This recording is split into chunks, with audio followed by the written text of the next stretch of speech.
كمان حل موضوعي كويس، وكنت انا عارف ان كل الكلام اللي بيتقال على انه يترشح ده دي فقاعه اعلاميه كده بدون اختبارات. هو والله يترشح على غيره، ولكن اذا ما اريد له ان يترشح فهيبقى مراد فيه انه ينجح، فهينجح. برايي انا مش هيفرق.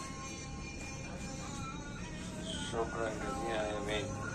الحاج ابو هلال حضرتك معانا، شكرا جزيلا. نعم نعم معك. نتمنى ان تكون زوجتك صحتها بقت احسن. الحمد لله الحمد لله. الله يعزك. بس انا عايز اقول كلمه اخيره يا دكتور. طب قول. احنا لا معارضين ولا ان احنا بنتكلم، كل انسان بيتكلم رايه لصالح البلد. يعني لو جه اي انسان مهما كان هو وقاد البلد للامان نتمنى له التوفيق والخير. احنا لا هنرجع ولا عايزين الا خير البلد فقط لا غير. تمام؟ ده مهمومين بشأن البلد، الناس اللي بتكتب